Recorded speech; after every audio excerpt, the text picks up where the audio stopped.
Hey guys, what's up? My name's Chopper, and welcome everybody back to today's video. In this one, ladies and gentlemen, what we have is the 7 critical tips that you need to know about PUBG. So these are going to be 7 things about the game that you literally cannot go without knowing if you want to perform well and you want to win a lot more. Basically, if you want to improve your performance in every single way and just become a more dangerous player overall, then these 7 tips are going to be necessary to your style. If you guys do go on to enjoy today's video, or if you enjoyed it all, please make sure to leave a like rating on the video, as it does help me out a ton. And of course, make sure you do subscribe if you are brand new to the channel and you have not done so already for more PUBG content and gameplays, all that kind of stuff. But with that all out of the way, ladies and gentlemen, let's get into these top 7 critical tips that you absolutely need to know about PUBG. So coming today at our number 7 spot is going to be regarding the blue zone. And more specifically, what we're going to be talking about is the way that it actually works and how you can predict how the circle is going to move. Because while there is a random element, there is some strategy and some tools that you can use to figure out where it's going to go next. And if you know how the zone works and how all of the mechanics actually operate, and then you can play off that and figure out how you're going to move in game based on that knowledge, then you're going to be able to outthink and outplay literally 99% of other players. So what exactly are we going to be discussing about the zone? There's nothing worse in PUBG than when the zone moves into a hard shift and then you have absolutely no choice but to get out of your comfort zone, get out of your safe zone,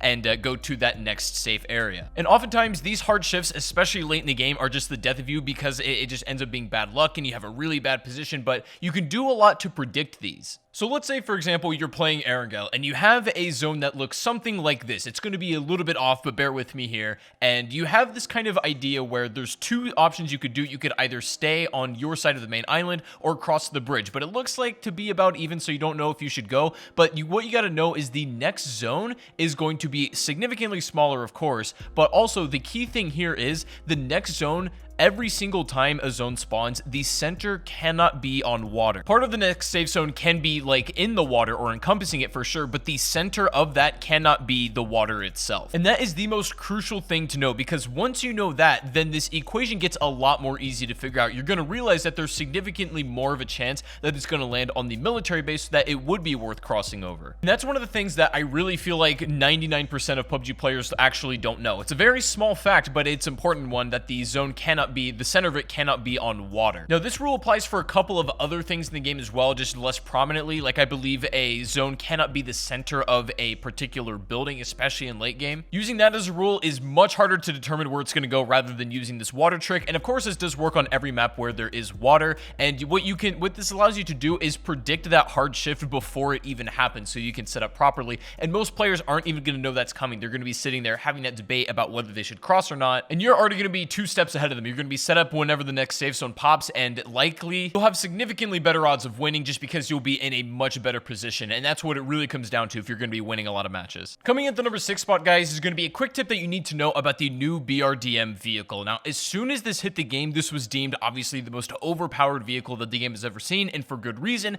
It was pretty much invincible. However, you couldn't really shoot from it, was the balancing factor. But now this vehicle has been significantly nerfed for solos and duos, and that's the important thing to keep in mind, because if you're playing squads, and this is actually still pretty good. And in fact, in solos, the BRDM basically now has less health than a UAZ pretty much. So it's way less overpowered than it used to be. And that's something to know, because if you're playing by yourself and you got a flare gun, you might as well go for the guns at this point. But if you're playing squads, then the BRDM might actually be something that's viable. It just really depends on, you know, how many people you're playing with and what your situation is looking like. But the odd thing about this is that there's really nothing else in game that changes its performance based on whether you're playing solos or duos or squads. You know what I'm saying? Everything else performs the same otherwise, but the BRDM is something you actually kind of got to keep an eye on for. All right, guys, moving on and coming today at our number 5 spot is going to be predicting drops, because kind of like the blue zone and predicting hard shifts, you can also figure out how drops are going to work as well. So to decide how you're going to chase a drop and where it's going to land exactly, we need to figure out how exactly they work again, and then we're going to take a look back at our handy dandy map. So let's say that you're playing Erangel and you have a zone that's something like this. This is the current one. The next zone has not popped yet, and let's say a plane is coming in. Well, let's say your next zone pops and it's something like this, another pretty common zone. Now, the moment that plane spawns is this time where it decides where it's going to drop. So often, if it spawns after that next safe zone has appeared, it's going to be somewhere in the middle of the next one. But let's say, for instance, that the plane spawned and you haven't heard it. Maybe it spawned really far away and the zone popped as it's flying, but it's already decided its spot. So you may end up with a situation like this, where it doesn't quite end up in the next zone, and that throws a lot lot of people off and confuses them. And the key things to take away from here are is the fact that the plane will decide exactly where that drop is going to go, somewhere in the middle or around that current safe zone. But if it pops as the plane is already flying, the plane is not going to change its destination. It's already decided, and so that may not be in the next safe zone, but it's going to drop there regardless. So it really depends on where the plane is coming from. You can determine how long it took to get there, and then maybe where it might end up dropping because of that, and you're really not going to see that spawn unless you're hanging out on the edge of the map basically the whole game. So of course with flare guns, this is a little bit different because you select the zone it's going to drop, and then the plane spawns instantly as soon as the flare hits the sky and is stationary there. So that's how that works. So coming today at the number 4 spot, guys, let's talk about the ledge grab really quick. So this is the brand new movement mechanic that PUBG has just added, and that's going to be hitting every platform very soon for everybody to get their hands on, and it pretty much makes traversing and getting into interesting spots a lot easier and gives you more fluidity with all your motions. So while it's important to know that this mechanic is not fully done yet and PUBG still intends to make changes to this and I guess improve it in whatever way, it's important to know that right now as it's in the game, when you're vaulting, let's say that you're using this to breach a building or something, which is often the best way it's used, is to get somebody who doesn't really expect you to come that way. What you got to know is that your hands are completely vulnerable while you're vaulting. Your body may not be, as it's covered by the wall that you're vaulting from, but your hands can be completely shot and you can get taken down before you even get into the building. This is important to know for 2 reasons. Number 1, so that you don't end up doing this and getting your hands shot off as you're trying to breach somebody, but also if somebody is trying to breach you, then you can use this and shoot their fingers off and not even give them a chance to get in their building. That's probably the biggest weakness with the ledge grab right now, is the fact that you have like this hitbox on your hands and you have like to wait a couple seconds before you can even get your gun out. So before you go all like Spider-Manning around Pachinki and just going from window to window, building to building, you gotta remember that you are absolutely vulnerable when doing so. Now when it comes to the improvements that I think PUBG is going to make with the ledge grab, they might make it a little bit more like straightforward about how you do it, and it's clear cut on what you can ledge grab on and what you cannot ledge grab onto.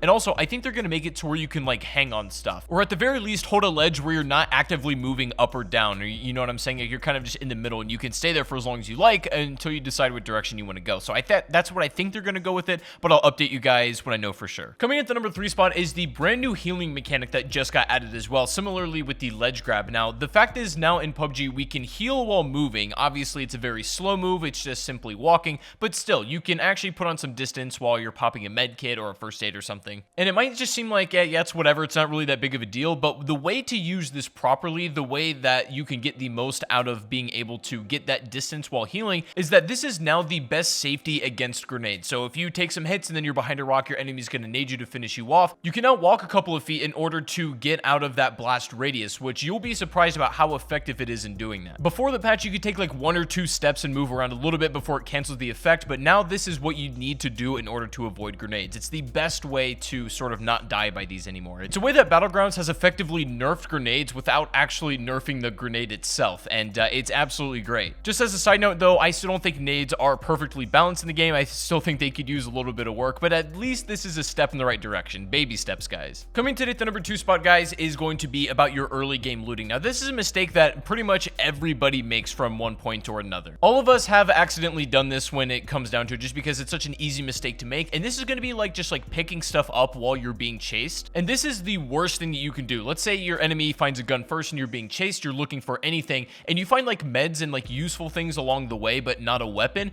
It's honestly not worth it to even take those little milliseconds to pick up that stuff. You need to keep moving. If it's not a gun, don't even grab it. If you watch a lot of pro tournaments, this is exactly what they do. They will completely disregard anything that isn't an actual weapon. Plus, if you think about it, even if you don't find a weapon and your enemy catches you regardless, then all you did in picking up that extra stuff was you fed them the loot a little bit easier. So it's really best just to not pick up anything until you find a gun first when you're being chased in the early game, and it's such an important rule to know. And also, if it comes down to it and you're gonna melee somebody, probably just use your fists unless you can find a pen, because the other melee weapons just really aren't as good if you can land your punches, to be honest. Now finally, guys, coming in today at the number 1 spot is a tip that I think is absolutely paramount if you're going to be a good player in this game, and this is your overall game sense and developing it. Now we've talked about it before, how important it is to keep track of names in the kill feed, keep track of weapons, so you can kind of get an idea of what the battlefield is looking like. This is especially important within the last couple zones and in top 10 situations, but it's also important to be super self-aware about positioning when it comes to your own self. Like for example, when you're proning out, you need to be really careful about where and when you do it, especially if you take damage and you know your enemy has a line of sight on you.